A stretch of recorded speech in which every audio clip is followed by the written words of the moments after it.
Oh, a string of controversies so well before the first kickoff, but FIFA President Gianni Infantino brushing off concerns, insisting that tickets have been priced appropriately, playing down visa problems faced by players, officials and fans. For more on this, Toni Waterman reports for CNA live from Mexico City. Toni, the FIFA president defending high ticket prices and the handling of visa concerns, but these issues have affected the event.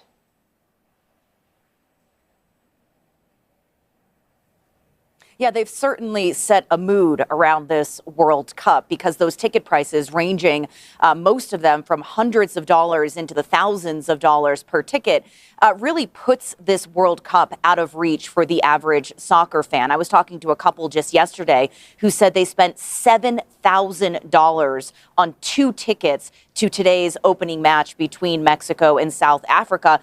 And those are tickets that are in the nosebleed section of this stadium here in Mexico City. So that is very expensive for a lot of people. But as you mentioned, the FIFA president really defending this ticketing strategy, saying that it's a reflection of the demand for the World Cup this year, and also pointing out that FIFA set aside about 130,000 tickets priced at $60 a piece. But really, that is just a drop in the bucket compared to the number of tickets that were put up for sale. He also defended the visa issues that we have seen. A number of players, even a Somali referee, also spectators, fans being either denied their visas or massive delays in getting their visas into the United States because of the Trump administration's travel ban. There are 39 countries that either have a complete travel ban or a partial travel ban. And the scrutiny is very, very high this year. But Infantino saying that, FIFA is not the king of the world. It doesn't decide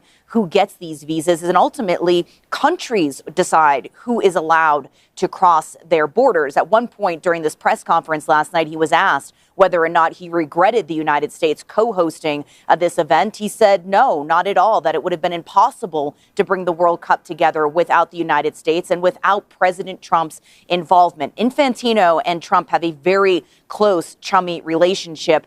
He even awarded the president FIFA's inaugural Peace Award late last year. All right, Toni, the U.S. just one of 3 hosts, so Mexico City, Canada, and the United States. And you are in Mexico, where in just over 6 hours, I see on the schedule, we will have the opening match. I take it the mood matches the fever we've been seeing for football the last few weeks.